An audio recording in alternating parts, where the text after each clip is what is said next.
kirat daifi, segerakan layanan. Makanan, minuman, hidangan. Kalau dia perlu bermalam, sediakan tempat dia bermalam. Ya, kalau dia perlu letakkan kenderaan di tempat selamat, maka uruskan harta bendanya, keselamatannya. Kirat daifi idza nazal. Tetamu tak boleh diabaikan. Ini kena segera. Ya, sebab tu kita berdasarkan kepada sunnah Nabi SAW, kalau tetap sampai, ni yang pening kepala ni. Tu yang migrain datang suar malam tu, migrain termenung ni. Migrain tak cukup tidur. Ya, jadi kita kena lihat, jangan bertanda rumah orang kata syarat lepas zuhur sampai asar. Tolonglah bagi tuan rumah rehat. Kita macam tu kan di rumah kan, lepas zuhur tu nak buka baju, nak pakai kain plekat, nak santai. Rumah kita peduli apa? Nah, kita nak baring-baring, nak tengok berita, nak tengok macam mana wartawan baling bus. Tapi kita tengok semua ni lepas zuhur lah. Ya, siang tak sempat, malam sibuk di masjid kan. Ni waktu-waktu nak tengok berita pun. Ya, apa cerita semasa kan, nak tengok waktu tu tengah hari ni lah. Sebab tu kita kalau tak ada sebab, jangan pergi rumah orang. Yang kedua kata syarat, selepas isyak sampai tengah malam. Jika tak ada sebab, janganlah dah tanda rumah orang lepas isyak sampai tengah malam. Di lepas isyak ni maksudnya sampai hampir kepada muntasifin lain, hampir-hampir nak tengah malam. Ni jenis buah hantu pula, datang rumah orang pukul 11.30. Apa hal? Tadi lepas maghrib tak nak datang, lepas isyak sikit pukul 9.30 tak datang, pukul 11.30 juga. Dia suka tengah-tengah malam. Ada jenis macam tu. Orang siang nak tidur dah malam, besok nak kerja, anak-anak sekolah, dia datang tengah-tengah malam. Batu kata syarat tak digalakkan. Kau datang tengah-tengah malam ni tanpa sebab, halau je tuan-tuan. Nampak? Apa hal? Tak ada apa, apa besok-besok. Anak datang sikit ada hal lah. Tak apa, ada hal sikit lah nak sembang, apalah, entar datang besok. Tak salah. Sebab itu waktu orang beristirahat dah tengah malam.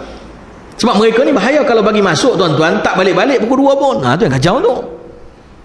Ada jenis macam tu kan. Dah pukul 2 tak balik-balik. Kacau lah. Kita dah menguap 4 kali depan dia pun tak faham-faham. Orang rumah kita dah tutup lampu rumah satu-satu lah. Lampu ruang tamu tutup, yang tinggal lampu kat garaj ya. Itu pun tak balik-balik lagi. La haula wala quwata illa billah. Sampai terpaksa cakap, aku nak tidur. Sampai kena cakap macam tu baru balik. Ini punya haru tetamu. Ya, ini kaedah habis. Yang kelima terakhir tuan-tuan, yang Nabi sebut perlu kita segerakan, at-taubatu idza aznab, segerakan bertaubat kepada Allah. Idza aznab, kalau kamu melakukan dosa kepadanya. Yang namanya taubat jangan tangguh. Yang namanya taubat jangan kita postpone.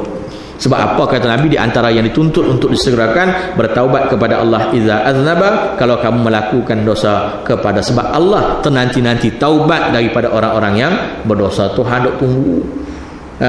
Kalau hadis qudsi duk sebutkan, pada malam hari Tuhan duk tunggu. Kalau kut-kut ada orang yang nak bertaubat dengan dosa siangnya, pada siang hari juga Tuhan duk tunggu-tunggu kalau ada orang yang nak bertaubat dengan dosa malamnya. Bahkan disebut dalam riwayat yang cukup banyak bahawa Allah Ta'ala mengarahkan malaikat untuk tidak mencatat kejahatan seseorang hamba sehinggalah 3 jam selepas daripada melakukan kejahatannya. Lepas 3 jam baru catat dengan satu dosa. Allah gantung 3 jam. Bila seorang hamba Allah buat satu dosa, kata riwayat, Allah gantung 3 jam catatan. Arti malaikat pencatat amal jahat tak catat 3 jam. Moga-moga dalam tempoh 3 jam itu dia kembali bertaubat kepada Tuhan. Itu harapan rahmat Allah. Berbeza dengan kebaikan, setiap kebaikan anak Adam, kata riwayat, dicatat ketika itu juga. Kita buat baik tuan-tuan, dia tak tangguh, dan tu malaikat catat. Itu rahmat Allah. Tapi kalau buat jahat, Tuhan pending 3 jam. Gantung dulu tuan-tuan, tak terus catat, malaikat simpan pena. 3 jam lepas tu dia tak kembali juga bertaubat, baru dicatat dengan satu dosa. Adapun kebaikan, buat-buat saja, dicatat dengan 10 kebajikan. La haula wala. Dan tu catat, tak tangguh. Tuan-tuan datang pagi ni misal dengan niat untuk berjamaah, niat nak mendapat sedikit ilmu Allah, catat dan ni juga. Kedatangan tuan-tuan masuk je berjamaah, masuk dalam saf saja, takbiratul ihram catat.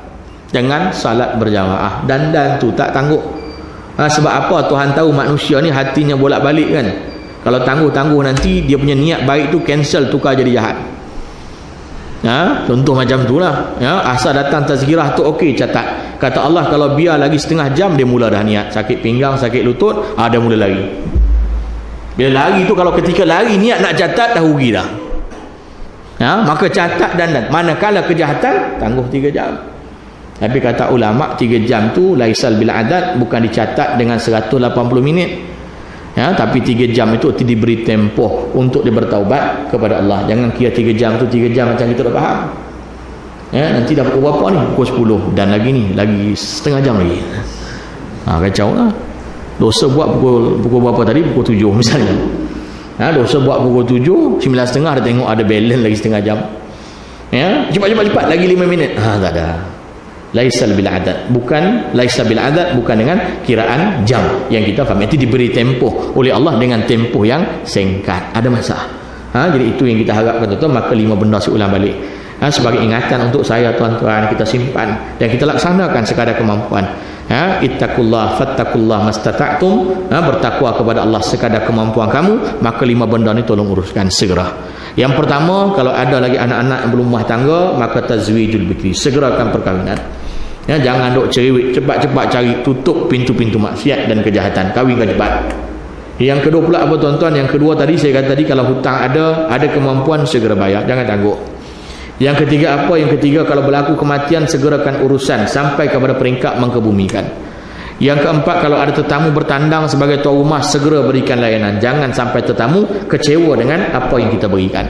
Yang kelima pula, kalau kita berdosa kepada Allah, segerakan bertaubat, sebab ruang bertaubat tetap dibuka oleh Allah Subhanahu wa taala. Maka itulah sekadar tazkirah pada pagi ini tuan-tuan, mengambil sedikit masa tuan-tuan untuk tazkirah yang bermanfaat ini, mudah-mudahan untuk saya dan tuan-tuan perempuan yang hadir.